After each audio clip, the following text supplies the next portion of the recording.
any of that.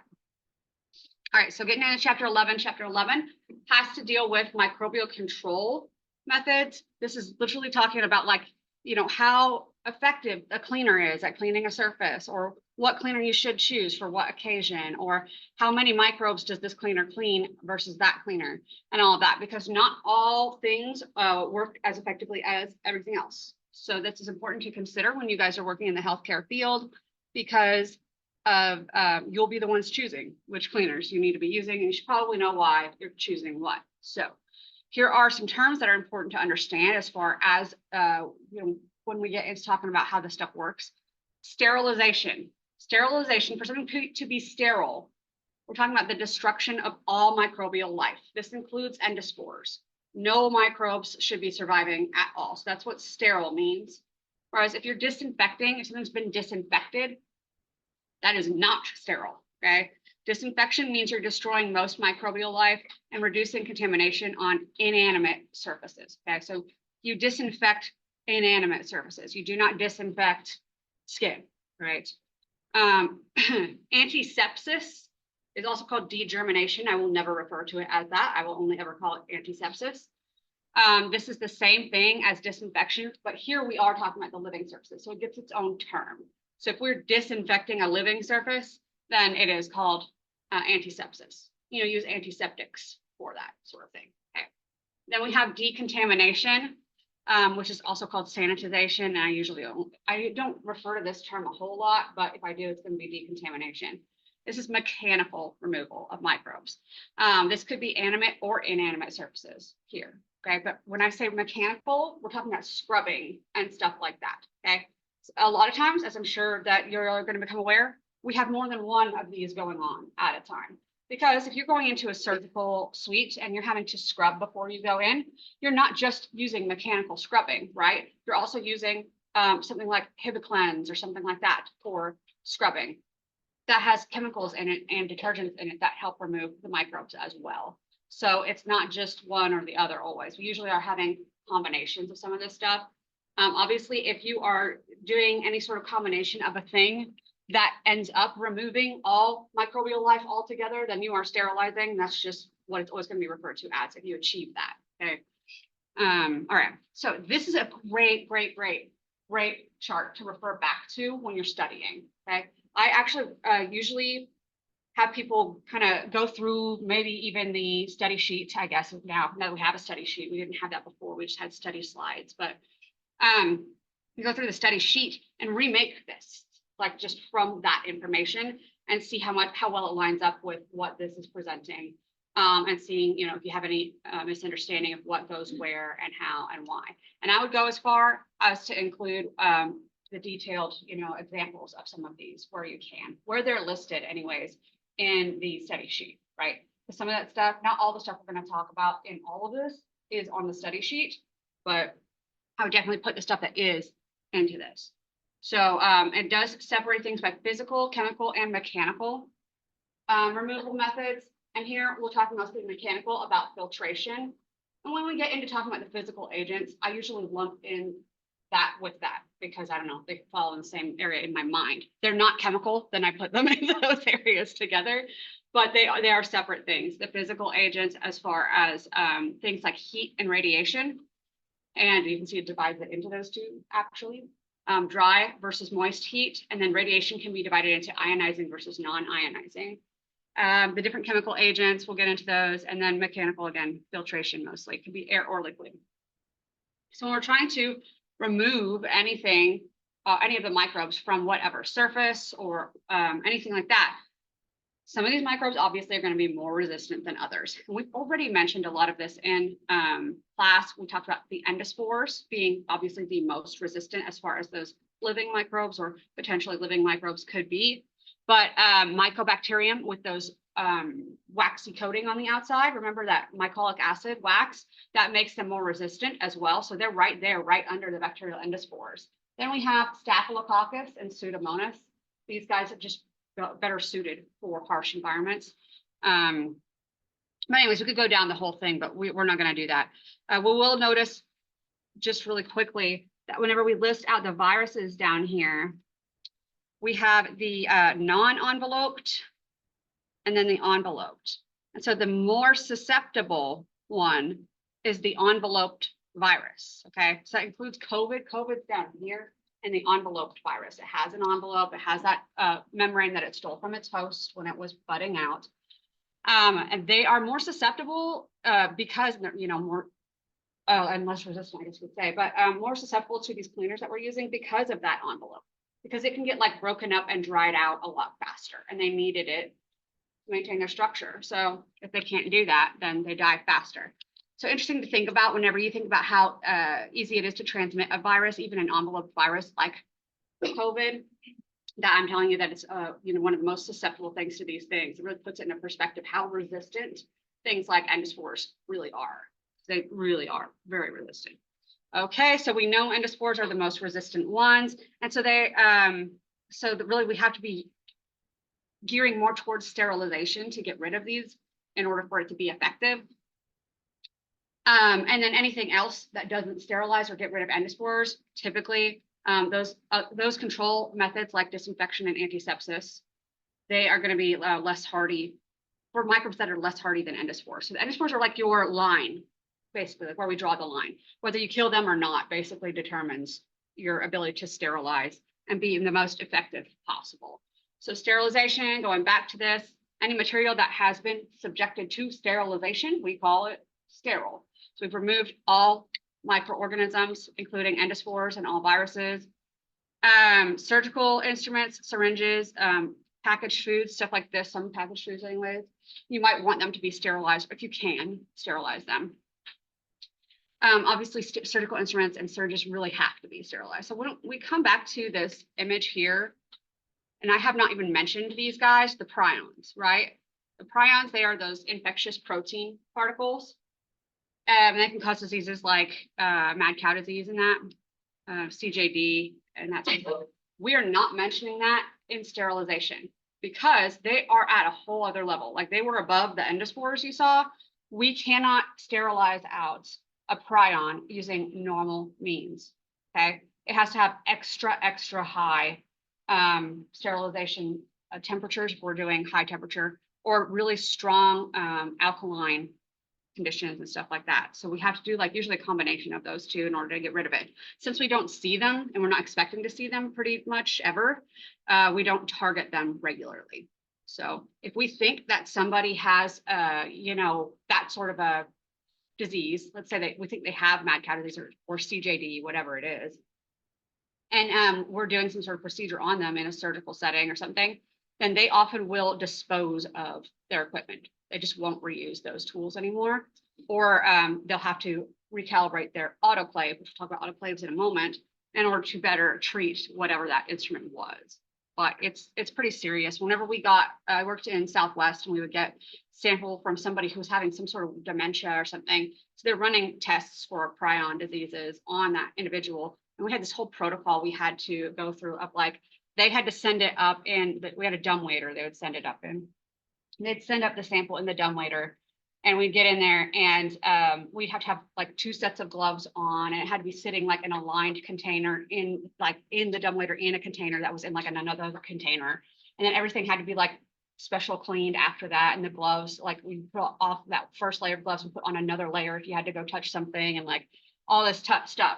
And we had like those little, I feel like I call them the diapers, but you know what I'm talking about. Those disposable, like they look like pet pee pads or something, that we put those out on like everything that it was going to touch, because everything would have to be disinfected special if you had a prion that you were dealing with. It's just not something that we were used to. We had special protocols just for that. So yeah, we're not getting into that really in this. I did want to mention it because it was on the chart though. So that, yeah, there's completely different. All right, so disinfecting. We're not destroying endospores, basically. That's the concept there. So we're just disinfecting inanimate objects, not getting rid of the endospores. Okay, so removing harmful products as well.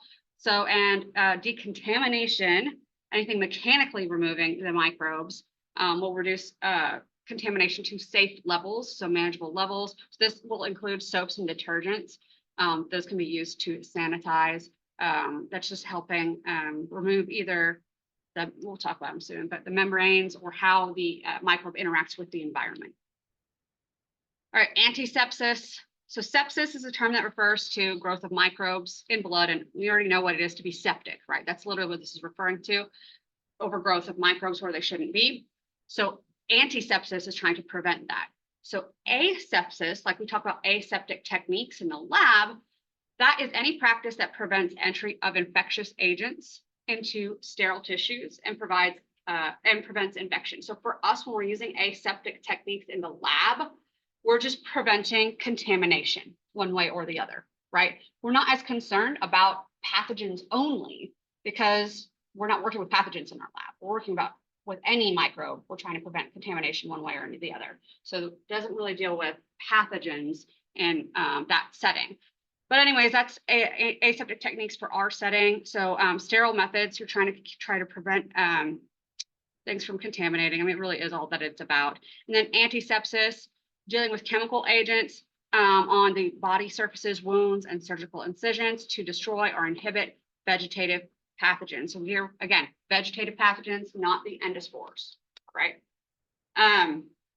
The problem with using a sterilizing agent on like a living tissue is that you're risking a lot of times killing the living tissue of the individual, that you're treating. So that's a problem. So if you're trying to get sterility on somebody's skin or something like that, you have to consider like the fact that you're destroying their microbiome and stuff like that. You want to try to achieve that in surgery in places like that, but you don't want to be trying to achieve that necessarily when you don't have to, because it's not always good for the patient, right?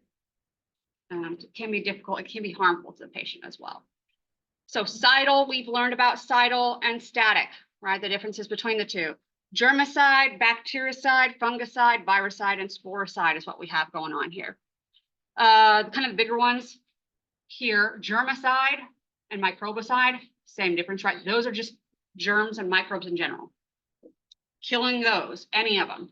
Bactericide, bacteria, fungicide, fungi, viricide, viruses, go figure. And then we have sporicide. These are agents that are capable of killing endospores. So if they're capable of killing endospores, some of them are special made just for killing endospores. So if they're only killing the endospores and not targeting vegetative, then that's still not going to sterilize. Most of the time, however, they'll be able to sterilize, get everything taken care of. But that's what we would want ideally. Static, we are talking about microbes are prevented from multiplying or inhibited, but they're not killed. So bacteriostatic, fungistatic, and microbistatic. Whenever you are trying to decide on how to control your microbes, you need to ask yourself these questions of, do you need to sterilize it or can you just disinfect, right? Do we need to destroy the endospores or can we just only target the vegetative ones? Is it going to be reused or can we discard it after one use? If it will be reused, can it withstand heat, pressure, radiation, or chemicals? Things that we could use to sterilize these things for reuse. Is the control method suitable for a given application? For example, so like you would not necessarily want to be like cleaning a bed with some sort of chemical that is like extremely toxic for people to be around, right? But it might remove the microbes, but it might not be a good idea for the patient bed. So that's really what we're talking about here, considering that sort of stuff. The practical application. Will the agent penetrate to the necessary extent? Do you need the whole entire thing to be sterilized all the way through the tissue or through the surface? Or can we just get the surface, taken care of? Is the method cost and labor efficient, and is it safe? Of course, for people working with it, potentially the people who are being treated by it or going to be exposed to it later. So we have categorizations we can put things into that help us make these decisions. Critical medical devices come into contact with sterile tissues. Obviously, this is going to be like surgical instruments. Semi-critical, we're coming into contact with mucosal membranes, but maybe not getting into the sterile tissues. Non-critical medical devices, those that do not touch the patient or are only expected to touch intact skin. So here we are talking about like bed linens or bed surfaces or doorknobs and stuff like that that would be touching. Not to mention things that that are more like what am I trying to think of? Electrodes, stuff like that that's going on the patient, stuff like that are near the patient but aren't going to be exposed to like any wounds or something. All right. Other things we want to think about is effectiveness of our control mechanisms, the number of microorganisms that are in the area, the nature of the microbes, the population of the microbes and the population and the growth of the microbes, the temperature and pH of the environment that we're treating, concentration of the agent, mode of action, how it works on the microbes, because yes, we're going to be talking about that, and the presence of solvents, interfering organic matter, and any other inhibitors that could prevent the effectiveness. So talking about how these agents might work, there are 4 categories for how these chemical and physical agents can work on microbes. Now, there's 4 for these. When we get into the antibiotics in chapter 12, there's going to be 5. Okay, but there are these 4 plus an extra one.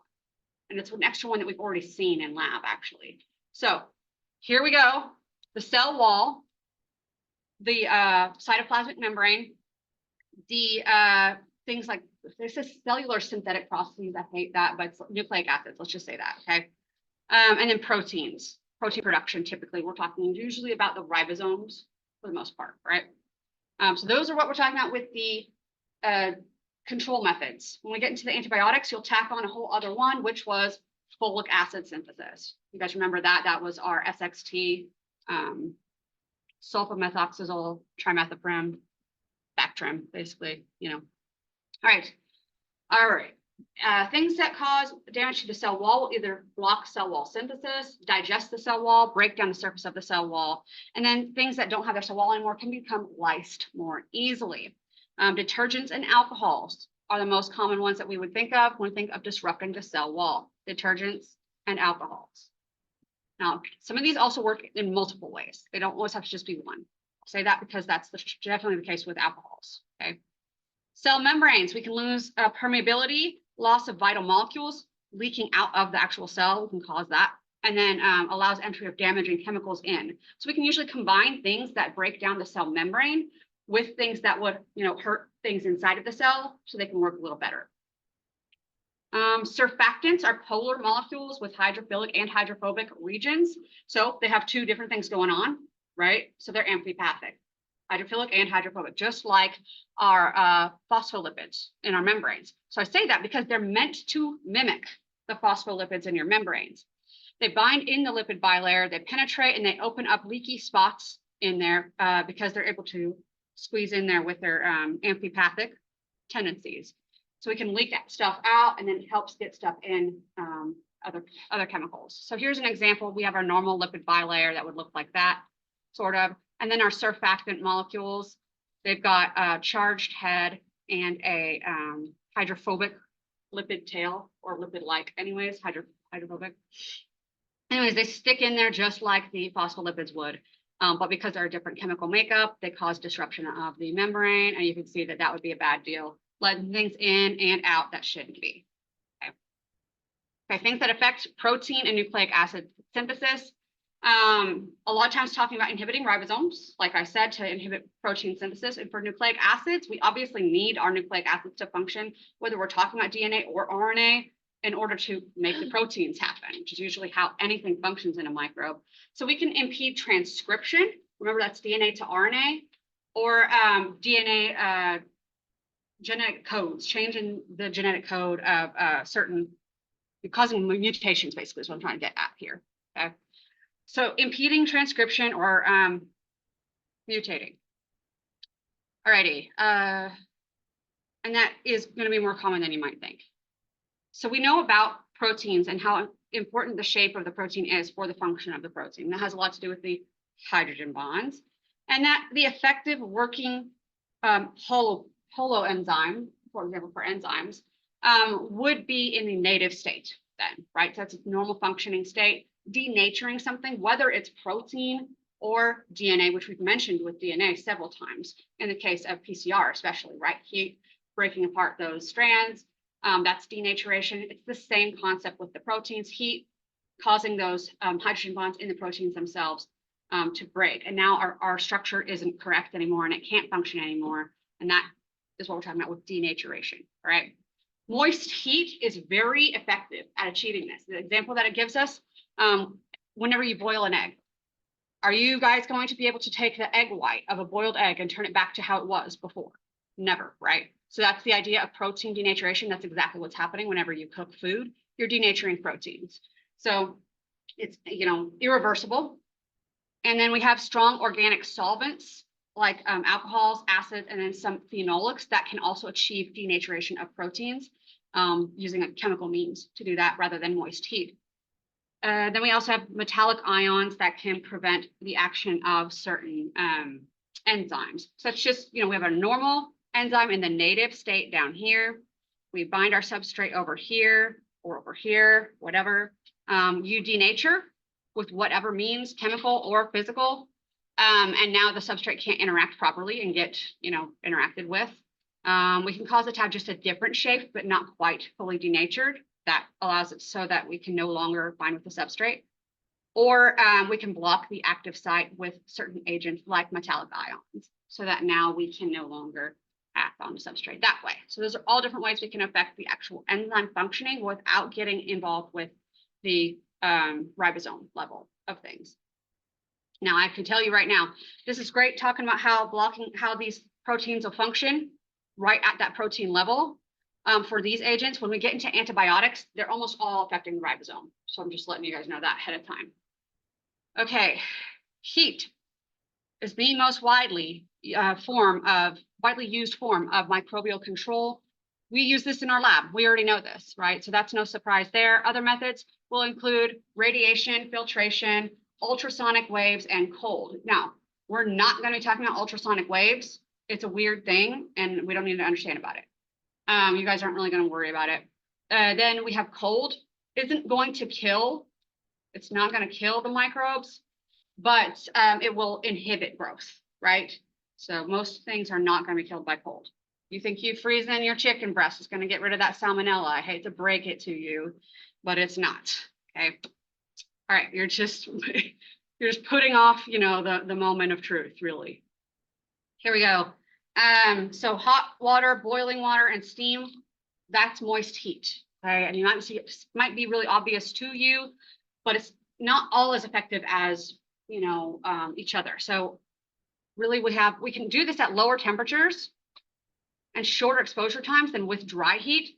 Here we're literally talking about the difference between adding in some moisture into something versus incineration, basically. So like super high temperatures involved in incineration. Maybe you guys don't know that, but we're talking about thousands of degrees Celsius then, right? Like it's way hotter. Whereas here we're talking about up to maximum 135 degrees Celsius with moist heat. We can, most of the time whenever we are treating something, we will treat them at 121 degrees Celsius in an autoclave. That's a moist heat situation. So 135 is what we go up to for prions. Okay. So that's what that temperature would be targeting at. Anyways, we can do this at a much lower temperature, and it helps the water that's there at the same time as the heat helps denature the proteins better than just straight up heat. Okay. Great. So that if we can block the function of those enzymes by denaturing those enzymes, then those organisms can't function anymore. Okay, dry heat. Here we're talking about low moisture. Obviously, we're talking about flame or electric heating coil. We might be talking about, like in our lab, incinerating with a Bunsen burner. We might be talking about an actual like crematorium, or we might be talking about an oven. I know that sounds simple, but it works. Okay. So obviously, if you can cook it that way and you are denaturing proteins, then it can be used to denature proteins intentionally for managing microbial control stuff. But yes, so lack of water increases stability of some proteins. So that's why we need higher temperatures. The water helps with destabilizing. So we don't have it here. So at high temperatures, dry heat will oxidize the cells and the components of the cells and burn them literally to ash.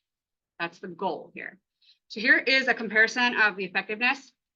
I tell you, an autoclave operates at around 121 degrees Celsius. You only have to do that for 15 minutes if you have moist heat. If you remove the moisture, you'd have to go for 600 minutes. That's 10 hours. So it's quite the difference there, right? So it puts it into perspective a little bit as far as temperature and effectiveness there. All right, bacterial endospores, they have the greatest resistance. We can't say that enough, apparently. And so we're going to usually require temperatures above boiling to destroy endospores. So I want to say that again, you're going to require temperatures above boiling to destroy endospores. So now I've just told you, does boiling sterilize? No. Okay, so remember that. It's usually a pretty common question on the exam.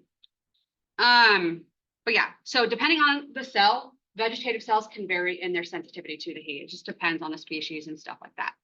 So we can use this basically knowledge of different kind of species and everything like that to determine what the best time of exposure at a temperature or the best temperature for a certain time would be to get rid of things. And the way we test that is by determining their thermal death time or their thermal death point.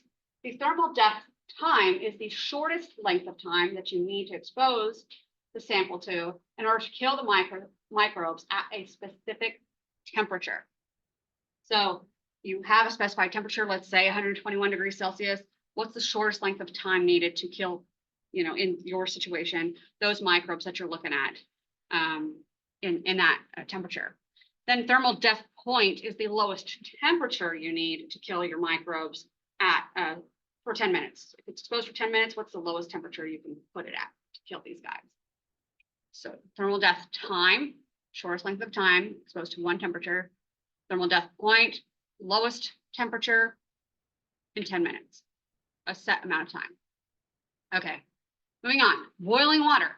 Boiling water is great for disinfection, but is not good for sterilization. We can use boiling water baths or boiling water chambers, depending on what you're trying to treat.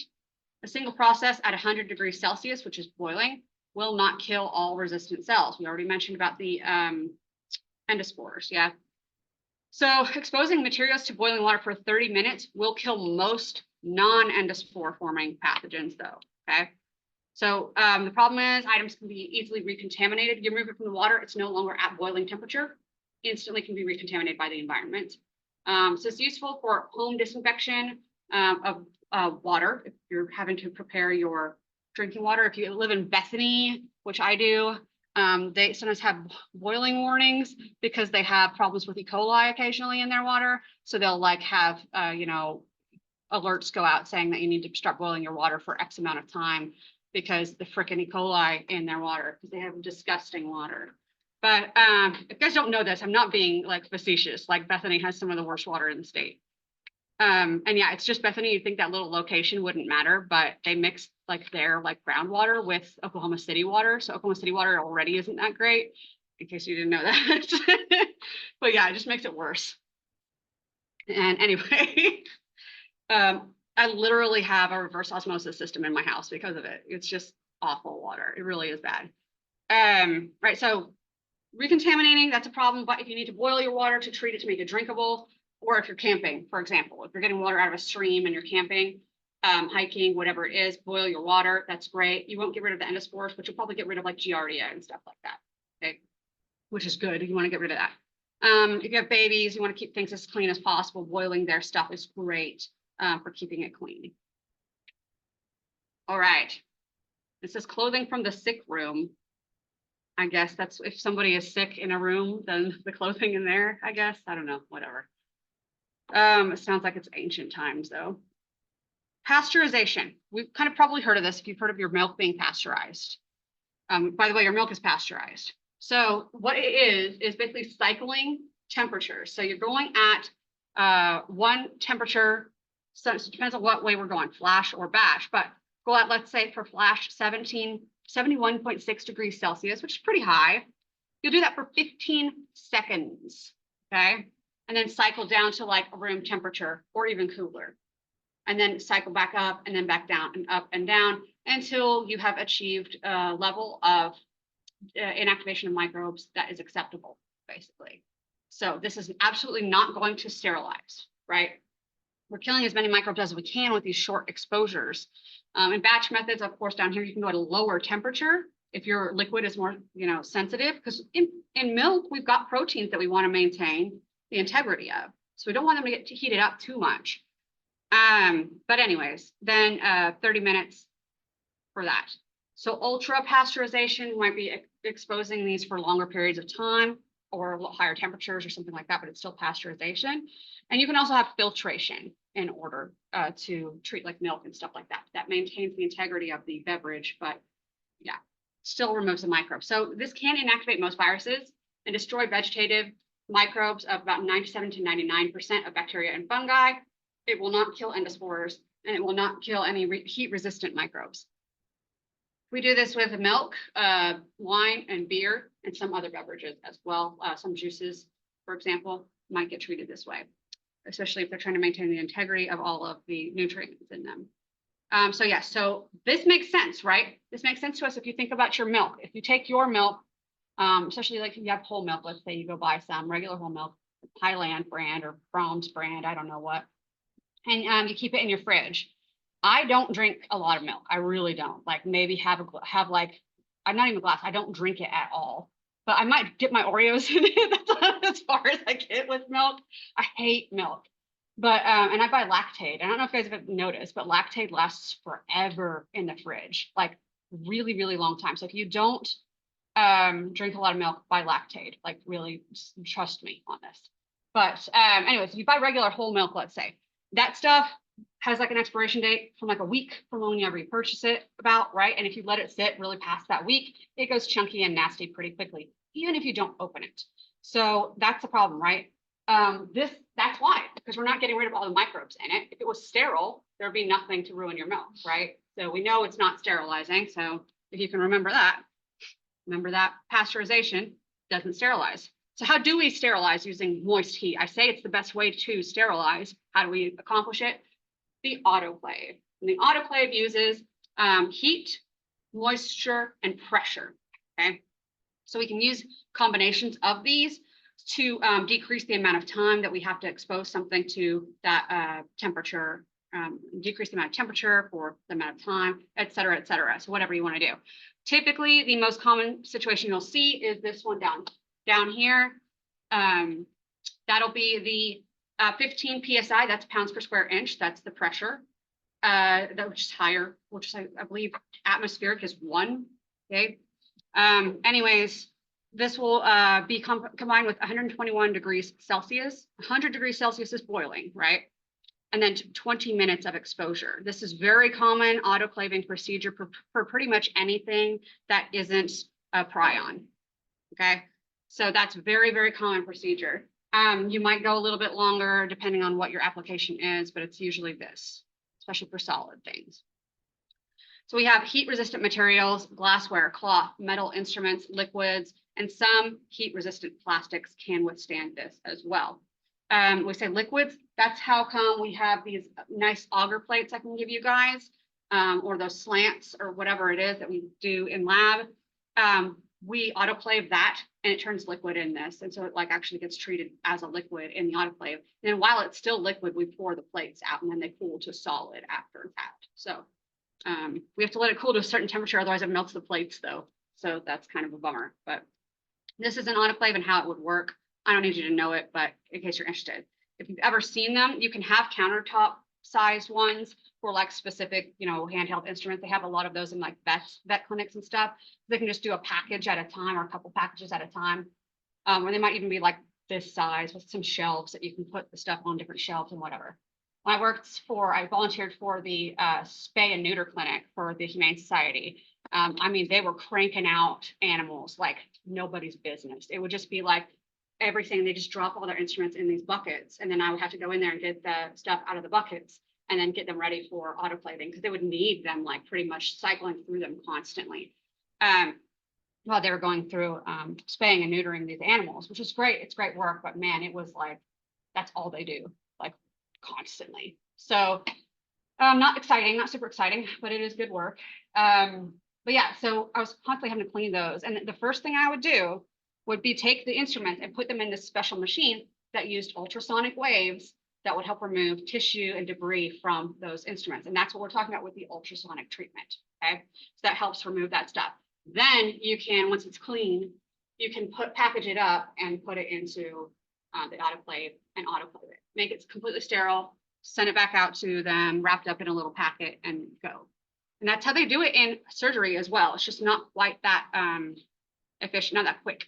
There's gonna be more steps involved, but If any of you guys go into surgical technology or know anybody who's a surgical tech, they're usually the ones that are handling that stuff, but there's, believe me, quite a lot of autoclaving involved there. Anyways, dry heat. So this is mostly incineration. This is how we're going to sterilize things with dry heat. Bunsen burners reach about 1870 degrees Celsius. 1870 degrees Celsius. That's crazy hot.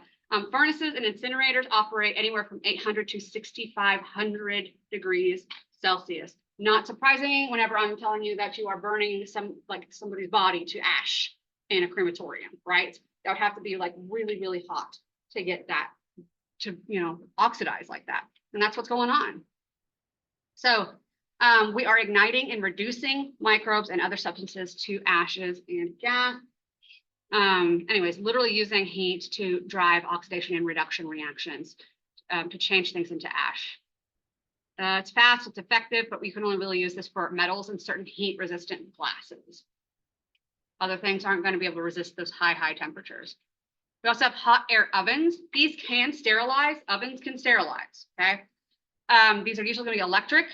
I should just say, this is quite a lot like your oven at home. It is really it's a lot like that, but we're going to be exposing things from 150 to 180 degrees Celsius for 2 to 4 hours. So it's just baking something for 2 to 4 hours, basically, to make sure that everything's removed. These are things that are not going to be as resistant to the high heat, and that can't be exposed to moisture. Sometimes we have metals that are going to rust easily if exposed to moisture repeatedly. All right, cold treatment, it's going to slow down activity of microbes. That's really as exciting as that gets. Freezing temperatures can preserve, obviously, for long periods of time. And some psychrophiles will actually grow and prefer the cold temperatures and continue making toxic byproducts. Desiccation is drying something out. Some, like it says, delicate pathogens can be killed by desiccation, but most things can't. It usually preserves foods and it preserves the microbes too. Lyophilization is a combination of those two. We're using cold freezing temperatures and drying at the same time, usually a centrifuge and freezing temperatures, and a vacuum sucks out all the water. And yeah, that's how that works. Have you ever seen like drugs that are in a little vial that you have to add liquid to and resuspend it? Those were lyophilized. So that's usually what's going on. And that's any of the cultures that I give you guys in lab came from lyophilized cultures. So they were powdered when I got them. All right, radiation, using this as an antimicrobial agent. We all know radiation can be bad for you, right? So there's two kinds of radiation. There's going to be ionizing and non-ionizing, okay? And it turns out that these two guys, gamma rays and X-rays, are ionizing and UV is non-ionizing. So there's all sorts of radiation. We know that there's like visible light spectrum is actually part of radiation spectrum, okay? In front of that, we have infrared, microwaves, and radio waves. Not particularly bad. We know microwaves can be, damaging. But here we're talking about past that, UV, X-rays, gamma rays, okay? We're literally moving the further on we go into Chernobyl territory up there, okay? Like actually that's what the goal is here. So irradiation, we're bombarding cells with radiation, go figure. And the whole idea is you're going to affect them negatively somehow, right? So you don't want people to get in the way of this stuff. Ionizing radiation, we have catastrophic mutations in DNA and its repair proteins. Any molecule that gets hit with ionizing radiation is having the chance of being ionized, basically. So we have the radiation itself knocking electrons out of orbit and stuff like that and creating ions in there where there should be no ions. These should be stable molecules already, and now we're destabling everything. This can break bonds, and this can create massive mutations in DNA. It can also disrupt whole enzymes from being able to function and all sorts of stuff. It's bad, right? So you can imagine if you're exposed to very, very high levels of ionizing radiation, like all at once, that you could see effects like skin sloughing off and everything like that very quickly with exposure, right? We did see that. We have seen that in certain extreme exposures to high levels of radiation, like we saw in World War II, and with like Chernobyl, and like people who found, there's a story about these guys that were like going camping or something, and they found like this like hot, like this warm generator thing that they had in like the woods or whatever, and they took it with them because it was cold. They're in Siberia. So they're like dragging this thing around with them because it's warm. So they would like sit on it around like, you know, when they're eating and whatever while they're hunting. Anyways, they go back to home and like 2 of them died very quickly from radiation poisoning because it was like some sort of radioactive, I don't know what it was, but some sort of radioactive thing that they'd been carrying around with them. And the other guy did so poorly. He survived, but he lost like both of his legs and like most of like his back and like I think one of his arms as well. But like that's what radiation can do to you. I mean, it just destroys your cells to a level that it cannot repair it anymore. And then you can develop cancer. You can develop your skin it sloughs off because your proteins that hold it together aren't working properly because the cells can't repair themselves anymore because they can't work properly anymore. That's anything you can imagine that could go wrong, anything at all in a cell. Ionizing radiation can cause that. That is why you can't go to Chernobyl right now. Or probably ever. And like if you go too close to like where the incident happened, where it's the highest level of radiation still, you would still get exposed to ionizing radiation at a level that could kill you very quickly. So this is what they're using to sterilize things, okay? Because that makes sense. Use it for that. Non-ionizing radiation. We do have DNA forming abnormal bonds. Typically, what it will look like is if you have in your DNA A and A on one strand, and so on the opposite strand of your DNA, you have a T and a T, right? So this is your strand and they get bonded this way. That's the normal, like let's say, situation of your DNA. If you have non-ionizing radiation, non-ionizing, this is UV, instead of T to the A, for some reason, it does more bonding with the T next to it. And then you don't bond across.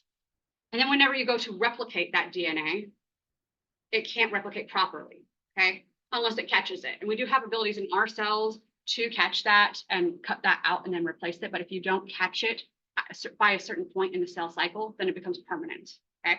This is what happens with UV radiation. This is UV radiation. So these are thymine dimers. It's like pyrimidine dimers or something like that.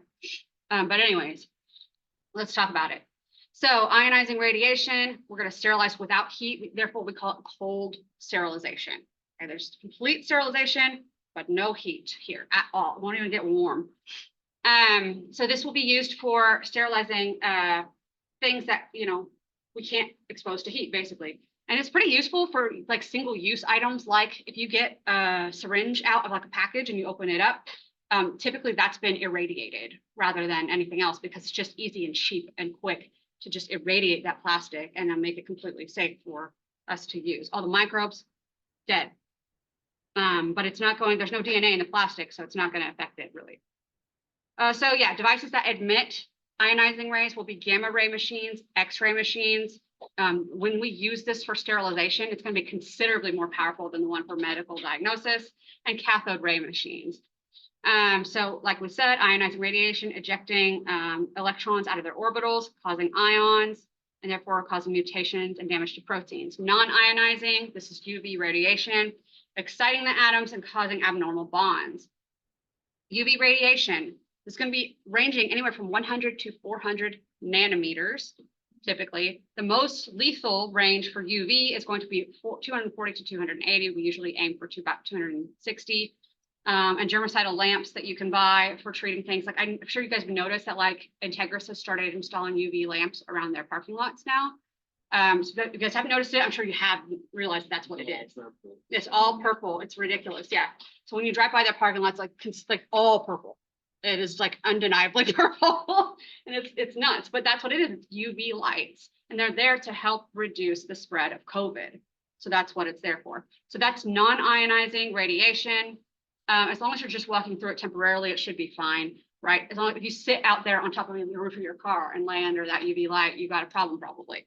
But yeah, so it's not, this isn't as penetrating. The thing with ionizing radiation that we probably already know, it can go through surfaces. You know, when we hear about radiation, people having to wear like lead vests, like you do with, you know, X-rays. And if you have super high levels of ionizing radiation, it will even go through lead. So we're talking about things that can penetrate things completely. Whereas UV, if I shine a UV lamp in this whole room, it will only get the surface of everything. It won't get like into the depths of like the tabletops or anything like that. So that's a downside of it, but it's safer to be around. you know, so you can use it in areas around people, typically, like Integris is doing. So it's not as penetrating. It can be used to sterilize in certain conditions and when exposed for certain amounts of time, but it's not commonly used for that. It's mostly used to be disinfecting, but it can sterilize. Okay. All right, we already talked about this, interfering with the bonds. All right, decontaminating by filtration. Go figure, if you have tiny enough holes in your filter, you can filter pretty much anything out. That's the idea here, right? So you can sterilize with filtration. That's nice. All right, osmotic pressure. This is talking about killing bacteria or other microbes by exposing them to salt, right? Packing something in salt causes plasmolysis, so they're going to shrink up real quick, and that can kill cells, or at least can make it inhibitory for them. So that's osmotic pressure. Okay, moving on to the chemicals. This is great. Let's see if we can push through. I feel like whatever. Okay, antimicrobial chemicals. We have solid chemicals, liquid, and gaseous. Most of the time, we work mostly in liquid state. We will work with gaseous as well, but usually not solid as much, okay? Aqueous solutions are going to be solutions that are made with water, and then tinctures are going to be solutions made with alcohol or water alcohol mixture. Okay, so if there's alcohol in there, it's a tincture. You ever heard of a tincture? Alcohol was in it, okay? So what we want in chemicals, pretty much the same stuff as we did with the physical stuff. I don't know why we had to separate them, but we did. We want to be rapid in action in low concentrations when it's soluble in water or alcohol, because that's what we typically use. We want to be stable, long-term, broad spectrum. We want it to penetrate surfaces or have a cumulative or persistent action. Resistant to being inactivated by organic matter. Non-corrosive, non-staining, sanitizing, preferably deodorizing as well. We want affordable and readily available. All of this is our ideal qualities for our chemical treatments, okay?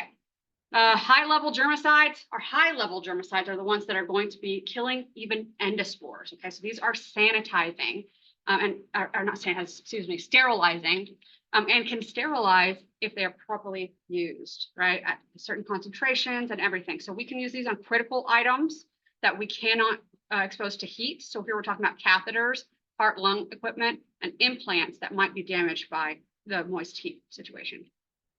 All right, intermediate level germicides, they're not going to kill endospores, basically. And they might not kill things that are very resistant either. So here, this is going to be used to treat respiratory equipment and thermometers, things that are coming into contact with your mucous membranes. And then low-level germicides, these are only going to affect vegetative bacteria and vegetative fungal and some viruses. So now we're getting less and less and less as we go through. These are going to be your electrodes, any straps involved, furniture that touches skin, but not the mucous membranes and that sort of stuff. Okay. So this would be what could be used effectively on those surfaces. Right, so how effective can our chemicals be? We got to consider the nature of the microbes, the material that we're treating, the contamination level of it, the time that we're exposing it. For example, if you need to leave a cleaner on a surface for 4 hours, like let's say we have to clean this bed, we're going to use this chemical here. We have to have it sit for 4 hours though. And you've got a new person that needs to get in that bed right away. Don't use the 4-hour cleaner when you can use the 20-minute cleaner, right? So that sort of stuff is what we need to consider here with the chemicals. It's a little bit different. So yeah. So these guys, same things get affected here: proteins, nucleic acids, cell wall, and cell membrane. Okay. For the most part, most of these I'm not going to have you memorize how they affect something, but if I do mention it, or if it's mentioned in the study sheet, you have to know it. Okay. All right. Let's do it. Halogens, fluorine, bromine, chlorine, iodine. Literally, there's not a chemical chart, is it there? Okay, well, whatever. The one room that doesn't have one. Anyways, those groups of chemicals that are literally on the periodic table of elements as halogens, okay? Chlorine, we know that is very widely used and was one of the most widely used cleaners involved in managing the COVID-19 outbreaks in the beginning, anyways. So here we are talking about bleach. Bleach is a chlorine product, okay? It can kill endospores. It is a little slow, but it can do that. Liquid and gaseous chlorine. We already know chlorine can be a gas that can be deadly. Hypochlorites, that's OCl, that's going to be like bleach, and chloramines. Here we have in solution. We can also have other types that you can use it as, but anyways, it's less effective if exposed to light, alkaline pH, and excess organic matter. A lot of these are going to lean more towards an acidic property, right? So like hypochlorous acid. Most of these are going to turn into that, and then that's going to be nature of the enzymes. I'm not probably going to test you on that, but hey, do you definitely know that chlorine and other halogens can sterilize, right? So we can have gaseous or liquid versions of it, like we said, hypochlorites like bleach, we're using these, and then chloramines can be used for treating water. Iodine can be used for killing endospores. We have free iodine and iodophores that are complexed with other things, typically alcohol. They can penetrate cells of the microbes to interfere with metabolic functions, typically the proteins. It can be irritating to skin. Iodophores that have the iodine and the alcohol have mostly replaced free iodine solution now. So this is going to be including things like betadine, povidone iodine, and iodine. If you guys have ever seen that, like orangey brown color that you'll smear all over somebody's arm, usually to prep. If they're allergic to chlorhexidine, then you usually are going to use iodine to prep their sites. All right, phenols, previously known as carbolic acid. Remember, this is what Lister used in surgical areas to sterilize things. But anyways, it's pretty toxic. It's pretty toxic. So we don't use it as an antiseptic as much. We can have, diluted versions that you'll see sometimes in like Carmex and stuff like that, or chloroseptic spray, but that's about all you see really topically. It does affect protein function, and it does include things such as triclosan and triclocarban.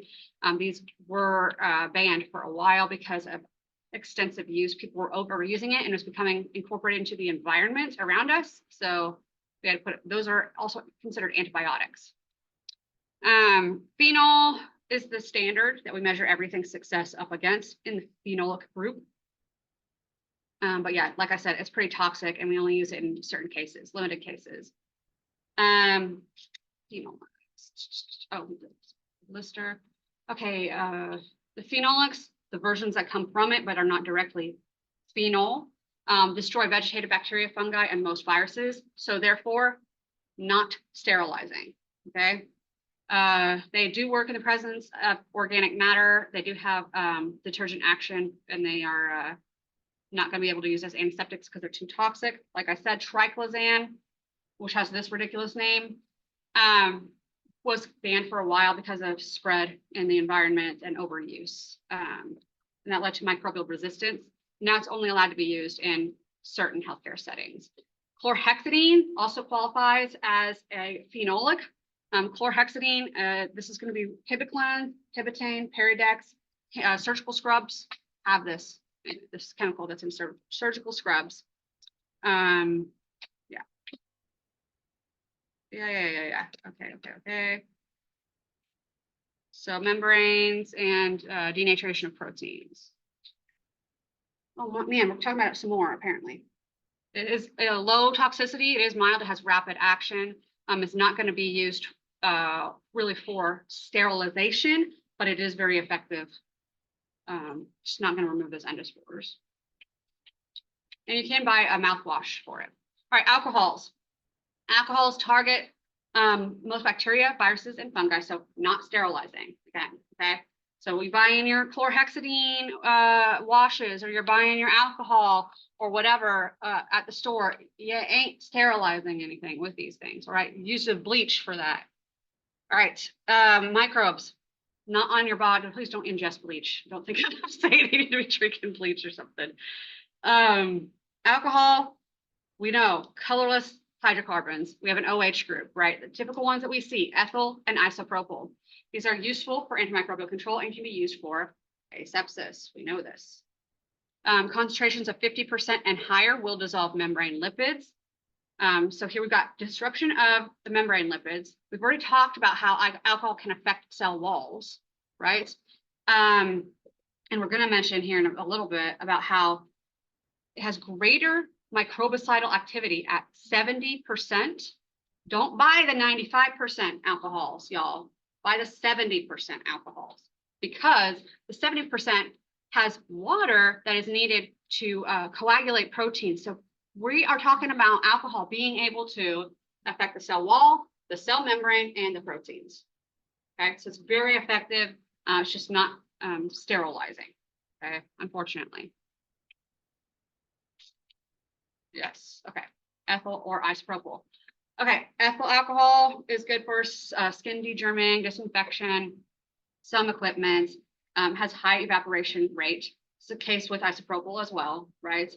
Isopropyl tends to be more microbicidal and less expensive than ethanol. But the vapors of isopropyl alcohol can affect the nervous system more greatly than the ethanol, which is ironic a little bit, I think, because people drink the ethyl alcohol specifically for the nervous system aspects. But you know, what is it? What can I say?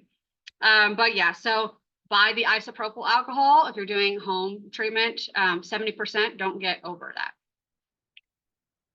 And don't do what I did whenever I spilled that malachite green on the floor and just pour like a gallon of it on the floor and then pass out because of it. I didn't pass out, but I thought I was going to. Oxidizing agents. These are things that involve oxygen, go figure. So remember, we talked about oxidizing agents whenever we were talking about metabolism and all of that. We're back to that. Okay, so oxygens. Here we're talking about hydrogen peroxide and things related to it. Mostly here, I'm talking about hydrogen peroxide. I'm gonna be honest, okay? It is sporicidal only in high concentrations, but it can sterilize. So that's an important thing about hydrogen peroxide in high concentrations. It ain't gonna be the 3% that you use at the store that's gonna sterilize though, okay? But this is useful for an antiseptic. You can use it for wound cleansing, mouthwash, and bed sore care. It's useful for treating anaerobic bacteria. 35% hydrogen peroxide, as opposed to 3 that you buy at the store, 35% can be used for sterilizing. And then you can also have a gaseous form. Anyways, so yeah, we know we're going to be able to break it down into water and oxygen gas, so we can get rid of it and have natural byproducts from it. It is germicidal because of the reactive oxygen associated with it. So it can be sterilizing at high concentrations, mostly used as a disinfectant. And you can also vaporize. This is what I'm trying to gaseous what I said, but vaporize is better. Vaporize the hydrogen peroxide, and then you can use it for industrial items in enclosed spaces. So I'm talking about closing a room off and having vaporized hydrogen peroxide in there. You can sterilize everything in that room using it. That's pretty neat. That's called a chemiclave. It's like an autoclave, but chemicals. Ozone, similar effects, okay? We kind of already know ozone is a little bit dangerous. All right, detergents. We mentioned that these can affect the cell membranes, right? And we talked about how they have the charges at one end and the hydrophobic uncharged tails, right? So the more effective ones are the ones with the cationic or positively charged ends. And the ones that are most famously used are going to be quaternary ammonia compounds. They do have a positive charge on their heads and not the negative charge, but they work very well. And we call these for short quats. Okay, quaternary ammonium compounds or quats. So the positively charged end of the molecule interferes with the negatively charged bacterial surface, and the hydrocarbon tail gets into the membrane and squeezes in there and causes it to lose permeability. Like we mentioned it earlier with the other. So detergent is a type of surfactant. But anyways, basically here we're talking about some organisms that are going to be resistant to it, like Pseudomonas. If you've ever had a soap tray sitting out and had crap growing on it with soap in it, that's probably Pseudomonas that's growing on it. It's just resistant to detergents in general. But anyways, they can be useful against viruses, algae, fungi, and gram-positive bacteria. It is a low-level disinfection typically, right? And that's not surprising unless you add something else into it, antibacterial of some kind. Typically, soap isn't like the most effective cleaner that we have out there, right? But it is useful for what it is. So these surfactants limited microbicidal power. They have amphipathic nature. We usually combine them with other things, right? So not usually by themselves. And they can be reduced, their effectiveness reduced by the presence of organic matter. When I say organic matter, I just want you guys to be clear about this. I'm talking about things like pus, exudate from wounds, blood even, anything that your patient could have associated with a wound, why they're even in the medical, setting at all. Why are they there? Probably they have some sort of health problem. A lot of times pus is involved in that, right? So we're talking about that, maybe even feces and that sort of stuff. Anyways, so this is what they look like. They have this positive charge head, and then a long hydrocarbon tail. This is an example of the head you might see for benzalkonium chloride. If you guys have ever heard of benzalkonium chloride, it's a very commonly used one. They use it for like if you go pierce your ears. Like when I went to Claire's when I was like a little kid and got my ears pierced, that they gave me a bottle of benzalkonium chloride to maintain it. Now I don't use that, but that's what they used to use. Anyways, so they use this in ophthalmic solutions, cosmetics as preservatives. It is weakly microbicidal. It's going to be more microbicidal if you combine it with chlorhexidine or iodine, obviously. They're much more effective. We have the heavy metal compounds. This is going to be things like mercury, silver, and stuff like that. No surprise that whenever we all know that mercury is, toxic, that can be used as a microbicidal as well. And also we already know probably that silver is highly microbicidal. So that's useful too. We can use that for treating wounds. So organic mercury tinctures can be used. And then we have things like silver nitrate and combining silver and other things. You can even incorporate silver now into like composite, like countertop material and stuff, or even into clothing as well to give that antimicrobial quality to those things permanently. So it's pretty cool. These guys, the metal compounds, are oligodynamic. They are toxic in only minute quantities. Like mercury and silver have significance as germicides. There are other ones that can work, but they're not like highly germicidal. They can be toxic to us, of course, leaving this, cause allergic reactions, and can be neutralized by biological waste pretty heavily, actually. And microbes can become tolerant. So here are some examples. Mercury tinctures in cosmetic and ophthalmic solutions, go figure. Maybe you guys are using stuff in your eyes that has mercury in it and you didn't even know. Silver compounds, silver nitrate, sulfadiazine, which we know has both silver and sulfa in it. Yeah, so we know two things about that. Yeah, and colloidal silver, people used to like drink it for a long time. So the aldehydes, so you guys probably heard of these. These are organic chemical with a CHO group. Glutaraldehyde can irreversibly disrupt the activity of enzymes and other proteins. And there's another one, orthophthalaldehyde. That one's a really fun one. They call it OPA, FYI. So you guys don't have to say that one. Glutaraldehyde is unstable, especially with regards to pH and temperature. Orthophthalaldehyde is more expensive. And also, while glutaraldehyde can sterilize, so it's useful for sterilizing things that are damaged by heat, the OPA can't sterilize.